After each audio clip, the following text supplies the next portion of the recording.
So, I'm sorry.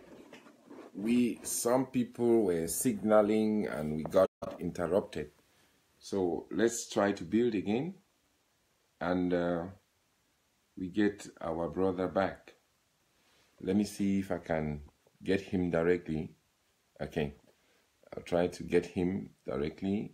Let me bring Elie Smith on camera so that we continue our discussion.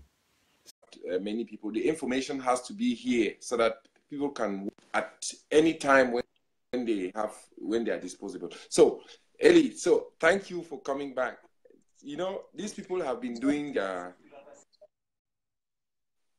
they have been doing their job, trying to interrupt, and when they keep signaling, sending messages to Facebook, we get sometimes interrupted because they want to verify the content. So yeah, we were somewhere, and let's continue from where we stopped. They will not, nothing will happen. of course, yes. We are almost getting somewhere. So we are at the point where you were telling us that actually Francophones now, from your own perspective, understand the plight of the Anglophone and they stand with their Anglophone brothers in solidarity. Am I getting you right? Absolutely correct, 100%. Most Francophones, in majority that I know, are supporting the Anglophones. They know that the Anglophones are victims of no other thing than the incompetence and savagery of this government.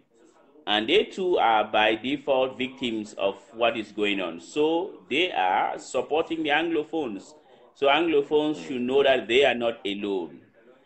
You know, in a family, we always fight, but at the end of the day, we try to sort out our differences.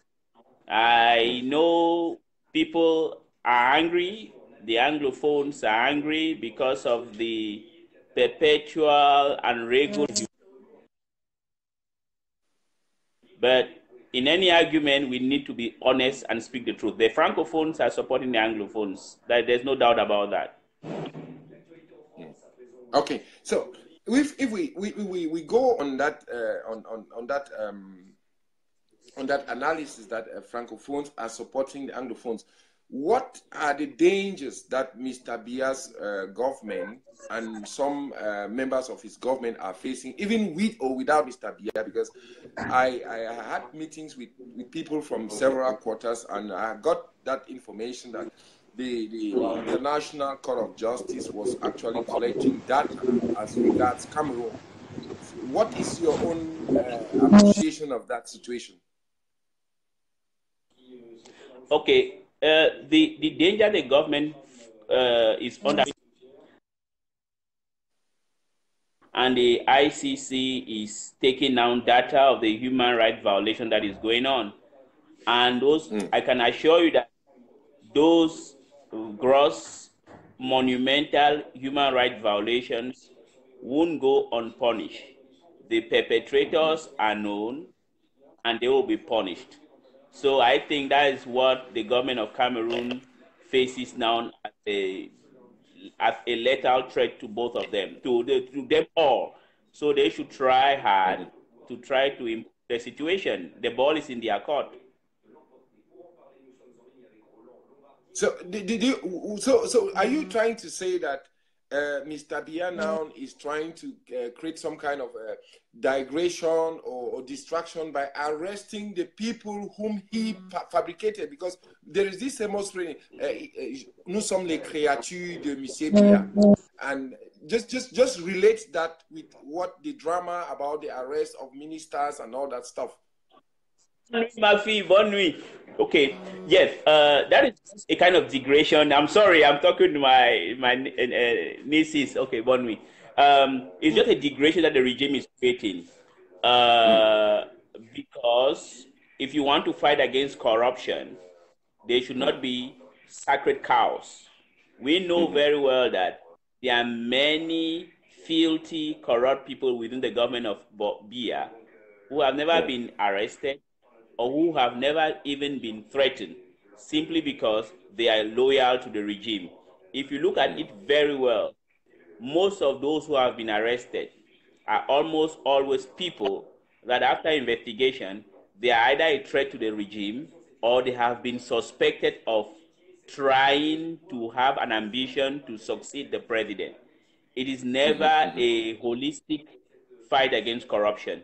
But sadly, the population is sometimes manipulated, and since some people are also animated by hatred, people are happy to talk about it. But I can assure you that if this fight against corruption of BIA was an honest fight, there are some individuals who will not be in prison today.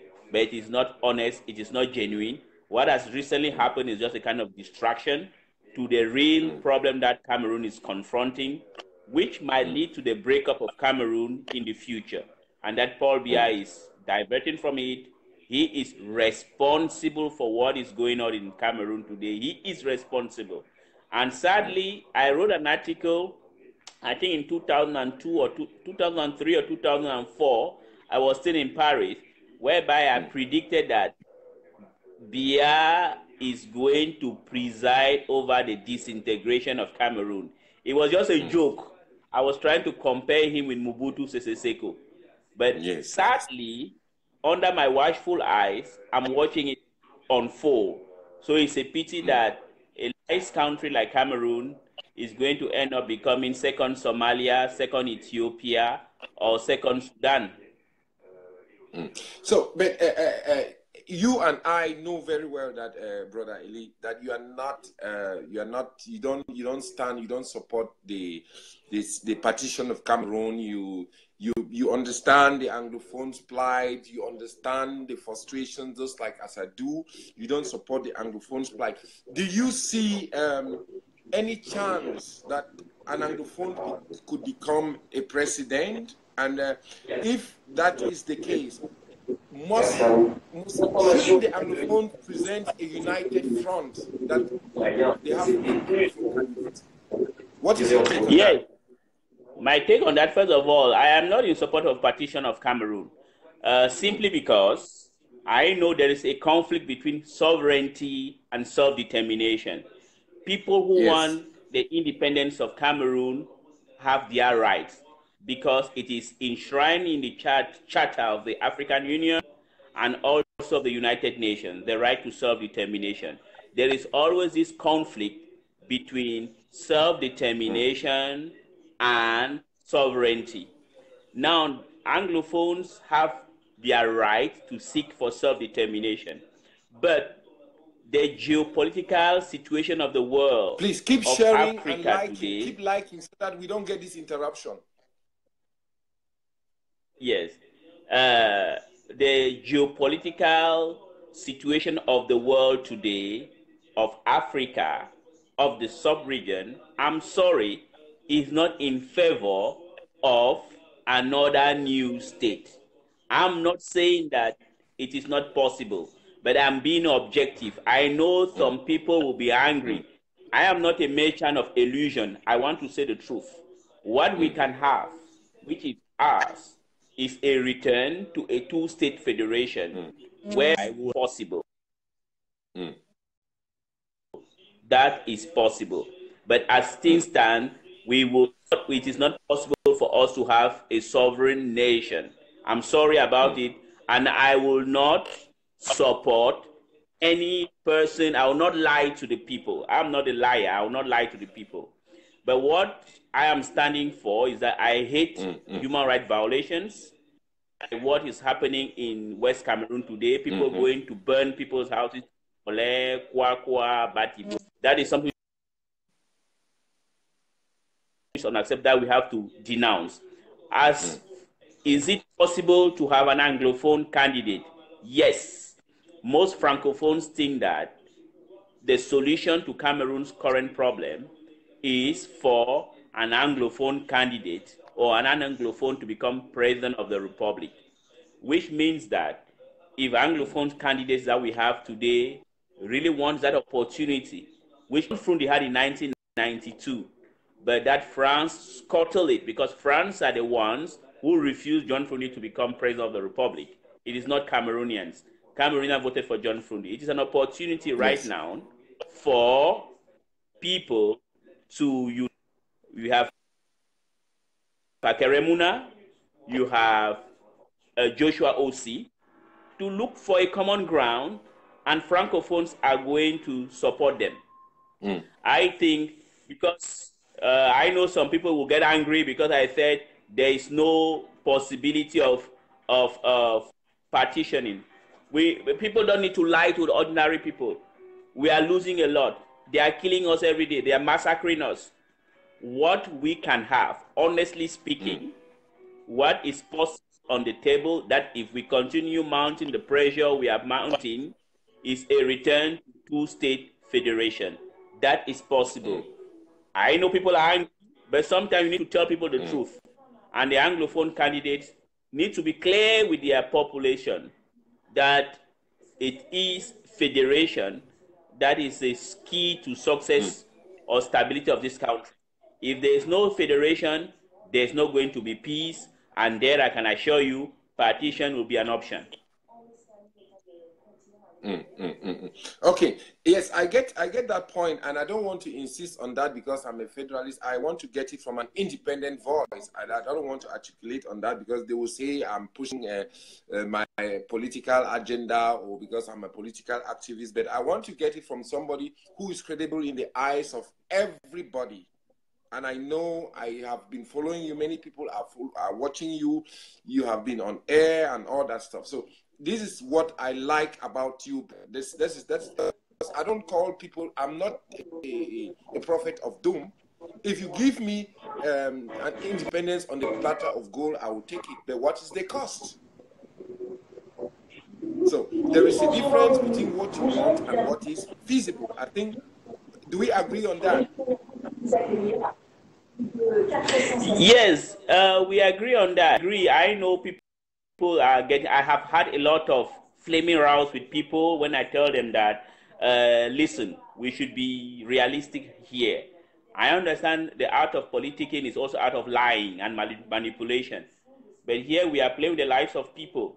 We need to be courageous enough, and as leaders, a leader needs to be courageous enough to tell the truth to those who are watching or listening him or people who are following him. And as a press man, I have had opportunity to meet with a number of people who have told me this abundantly clear. I will not give names because it's not a place to. What Cameroon or Anglophones will have as things stand now is a return to two-state federation. I understand because of that is happening right now.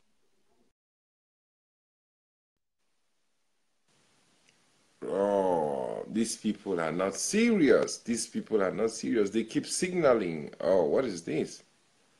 What's happening? Come again, brother. Come again. They keep signaling. They are sending signals. They are sending signals out there. We have not gone even a mile. Let me see. How do I bring him back now? How do I bring Elie back? How do I bring him back? Let me see. Where is he? Elie, try to come back. Okay, let me take him again. Let me take him again. Yes. So he's coming back.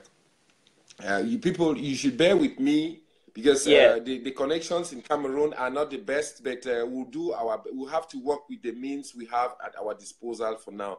These are some of those difficult conditions that our people are working, are suffering back home and going through because we have an incompetent, we have a corrupt, we have a government which is virtually preying on his people rather than trying to help the population. So, brother, just develop what you were saying. Let's continue from there. I hope you did not go out of your track.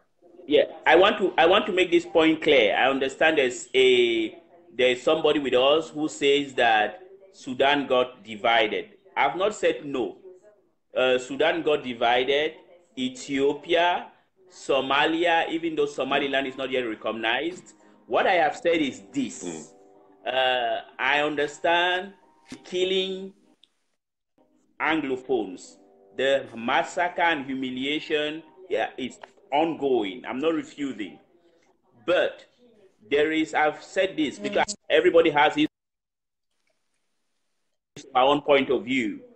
My take is I'm not pretending to know everything, but I have a small experience I've seen about it. I've said this again. Given the geopolitical situation of the world, the geostrategic situation of West Africa today, there is no way, I can assure you today, that anybody will afford to support the nascence of a new country right now. But then, if the government continues in her stupid way of massacring monumental human rights violations, I think people might say, all right, these people cannot stay together. But as things stand right now, the only solution which is feasible is a return to two-state federation as things stands now. I'm not saying that it is blocked, that there are no chances of things changing. I will not, honestly speaking, that tomorrow you are going to have this or that. And the other thing is that some try to control a council. We don't control any council. Do we have MPs in parliament that are supporting our cause? We don't have them. The SNP in Scotland, you saw in the Catalan, they have the Catalan nationalist movement. In Corsica, you have Corsica national movement who are in parliament. Do we have them here in Cameroon? We don't have them. That's what I'm saying. But I think what we can have right now, we can fight to have a return to a two-state federal state whereby we'll be able to rule ourselves with some limited autonomy, and then the federal government will take care of the defense, foreign affairs, and also the economy. That is it. And that is what I am saying. People might say I am talking rubbish, but I think that it is a debate. We need to be tolerant. We will not, on one hand, try the intolerance of the government of Paul Biya, who is arresting journalists, killing some of them. And on the other hand, we don't want to accept people who have contradictory views on vis-a-vis what is going on. So I think the situation in Cameroon is really, people don't understand. I went to Kwakwa. People are suffering. People are being killed. We talk about the 24, 20, 30,000 refugees in Nigeria. But what people don't often talk, when you go to Kumba, the internally displaced people, people who leave, are no longer working. People are suffering. So I think we need to retool our strategy and be really honest with ourselves. Okay, good.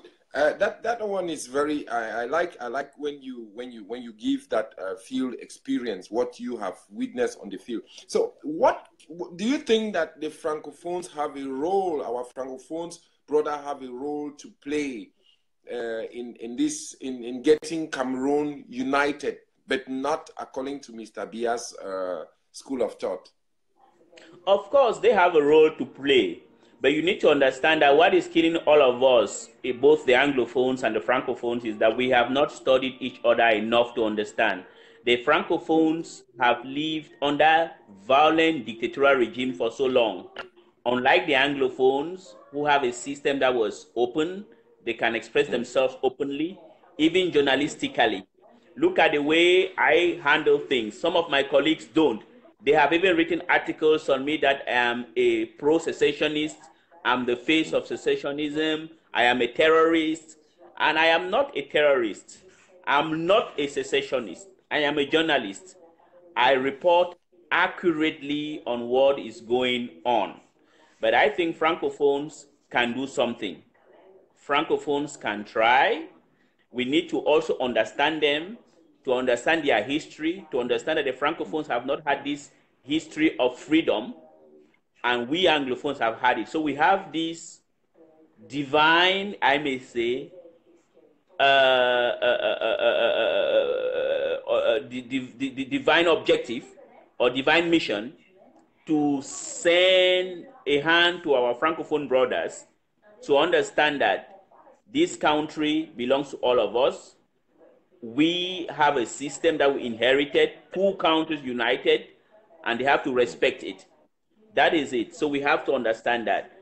People, I understand, some people are calling Francophone names. No, Francophones, you will not hear them. Even in Douala, where I live, I saw something that really surprised me. When they brought Ayuk Tabe and his people in Yaoundé, in Douala, people were shocked. People were shocked. People were very sad. People were sad. They said, at least this is a man who is really challenging Biya. Now he has been arrested. People were very sad. So you can understand that it is the elitists and Francophones, and also you have a group of what Mr. Mokong used to call the bourgeoisie comprador anglophone collaborations in Yaoundé that are doing it. So I think there are a number of things we can do together. I understand the anger of people. I understand quite well. Yes, yes. I also know that. With our Francophone brothers out here, like Jean-Marc Sobob, Boris Bertol, Zana Seme, and all those people, they have been very sympathetic to the plight of Ayuk Tabe and his group that were arrested. That one I know, and I understand the frustration, even though I don't support that idea. But what I will do as somebody who loves freedom, I will never support the arrest of any person by a dictatorial regime like Mr. Biya's government. So I want us just to get that on record. So let's go now to recent events, because I watched you on that was on Dipita Tongo's show. Was it Carte sur Table or the last one? Yes, it was Carte sur Table, and you were having a very fervent debate there. So who is actually doing what on the ground? Well, I don't know specifically. What do you mean? We have a proliferation of groups, and my take on this thing is that the government and Mr. Atanganji, having been a spy, having been from Foshive school, is actually doing what he has been trained to do. Because Mr. Atanganji is not a Cartesian scholar. He's somebody who has learned from the street. He's that street guy. He's street smart. So I have the impression, that is my own position, that most of these groups that are popping up are actually being created by Atanganji, giving them out sophisticated weapons, showing them out on Facebook, and they will go on same Facebook, the same recruiting channel, and try to round up our guys for arrest for whatever thing. So I don't know if that's your own impression, or is that your analysis about the whole the proliferation of defense groups? Yes, I have that, because I saw something. There's one group, is it AR? Anyway, I've forgotten that. There are two kind of strange groups that have recently emerged, because the government is unable to solve the problems. It is normal to create diversionary tactics to kind of weaken the movement, because I know there are some genuine defense groups in Anglophone Cameroon who are defending themselves from the atrocities that have been going on since 2 years ago. But those groups will never ask for ransom. Those groups are just operating. But these strange groups that are emerging, that's where I find it suspicious. And I have been vindicated, because there is an umbrella organization that has already distanced itself from what took place in Fontaine and from the kidnap of the Tunisian technicians.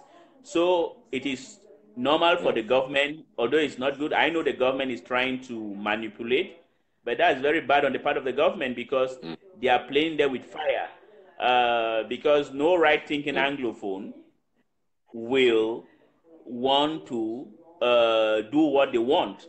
And it is the government, instead of spending billions of dollars the government will do well to make an effort to try to solve this problem. It is true that there are some groups that are not genuine groups. I would like to. I don't want to adventure into giving names now, but I'm investigating. I know two groups are kind of suspicious groups, doesn't belong to the genuine nationalist groups of Anglophone Cameroon.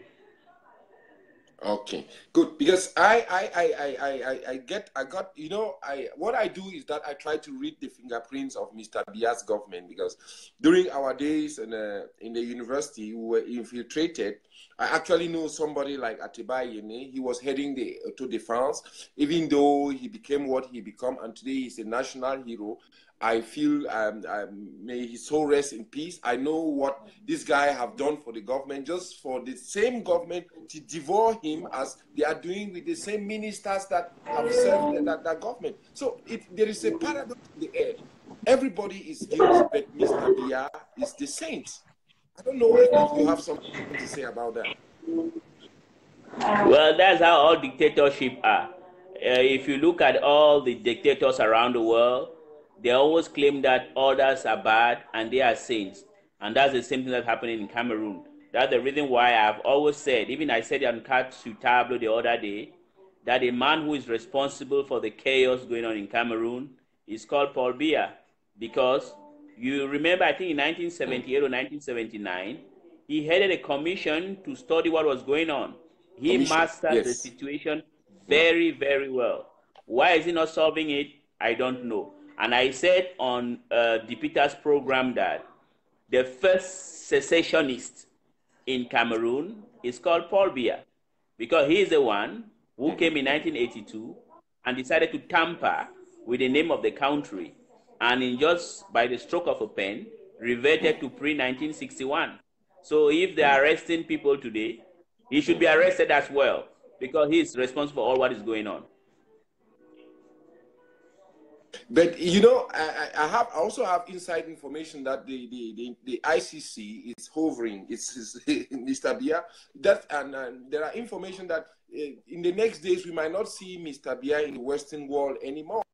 He will be going to the countries where you have dictators like China, and so I don't know if it's true or it's not true, but let's keep our hands crossed. So, Elie Smith, I have this clarion call, and this is what is in my heart. When I noticed that you were forced to leave Canal 2 for Hansen Chanji was forced to leave Equinox.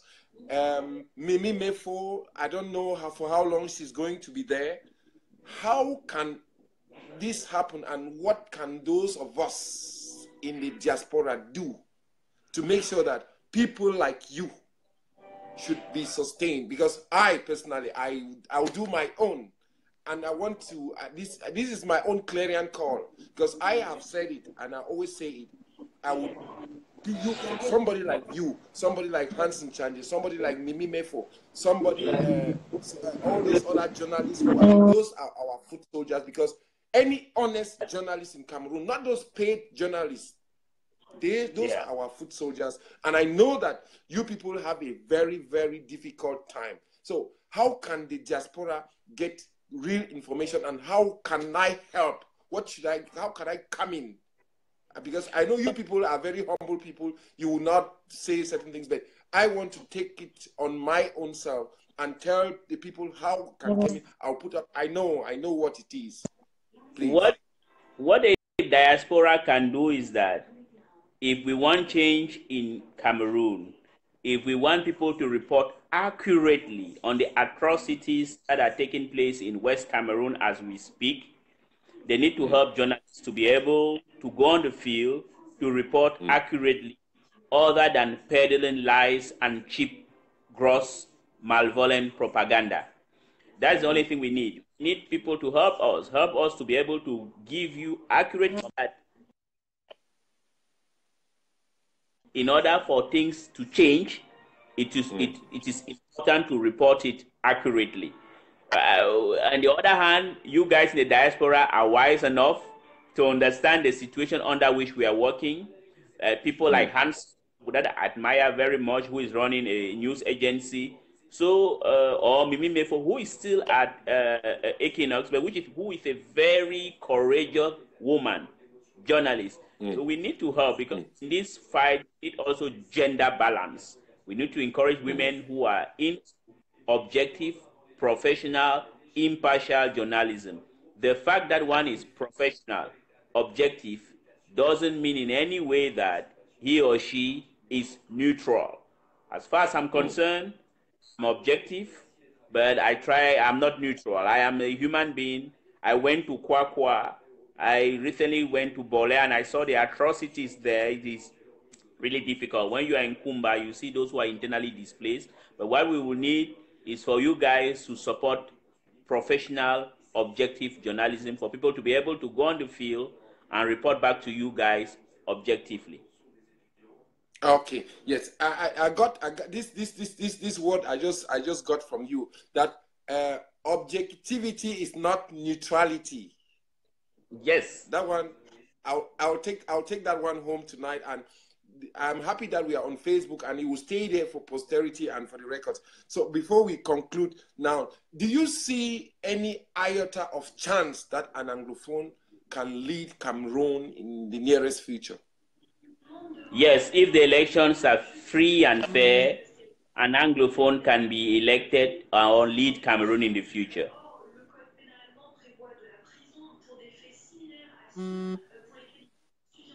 I say if the elections are free and fair, an Anglophone stands the chance of becoming president of this country.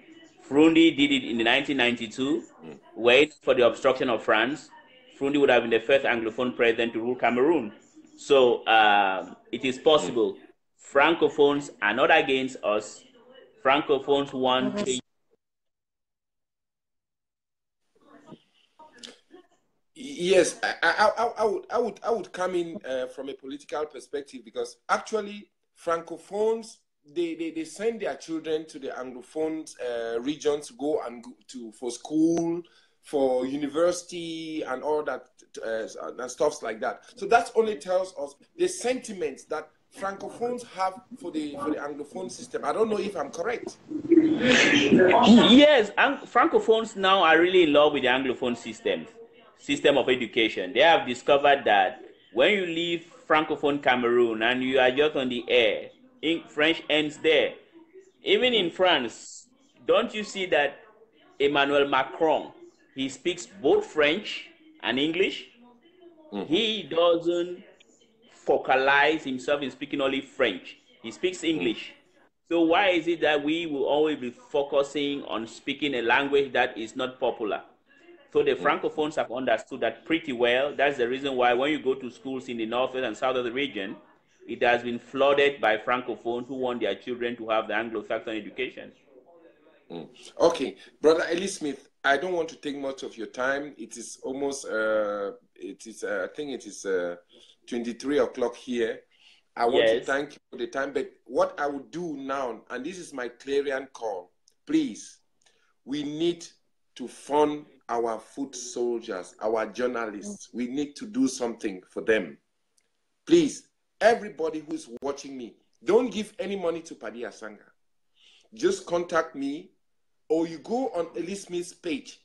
He would know what to do. Please, this is something that lies. I would go behind. I will do my own. I will teach my examples. I will not come and put it out there, but because I like objective information. I want people who are on the ground, not all these stories that we hear, accusations and counter accusations. We have our people on the ground, and I'm appealing to the diaspora for one moment that I'm asking something to be done.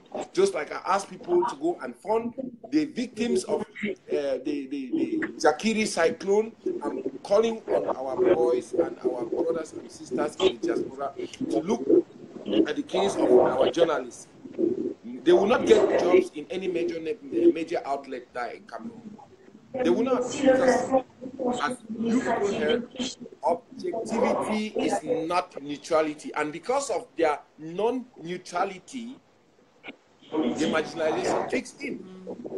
So please, Elie, I am very, very happy to have you here, and I will always come back to you when I want to get real information. And thank you very much. Just one word, your last word for our viewers, and to thank those who have been watching us today. My word is that we should keep up the fight for a just and stable region. We have one country. We need to see how to improve it. A marriage is not bound to last for eternity, but before divorcing, you need to exhaust all avenues of negotiation and compromises for it to save your marriage. So I think that is it. So I think that I will always be objective. I will not take sides, and I am once again not a merchant of illusion. I'll not tomorrow because I don't want to be judged for posterity. So I think we need to continue as a people. Don't forget the people of Kwakwa, the people of Tadu, the people of Batibo, the people of Bole, the people of Fontaine. Yes. Okay, Elie Smith. I'm very, very grateful. There are people who said they had many, many questions, but the thing is with questions is that I don't know if your question is targeted towards me or towards Elie Smith. So maybe we'll organize another session where it would be a question and answer session, because I'll get a lot of inbox messages and we'll come back again, Elie Smith. So have a nice day, and I wish you a pleasant new week. Thank you very much. And when next there are questions, I'll be more than ready to answer any question. I have no, I have nothing to hide. So any question, and I try to be as objective as possible, because I don't want to lie to people. Okay, brother. Thank you, and I wish you a pleasant night.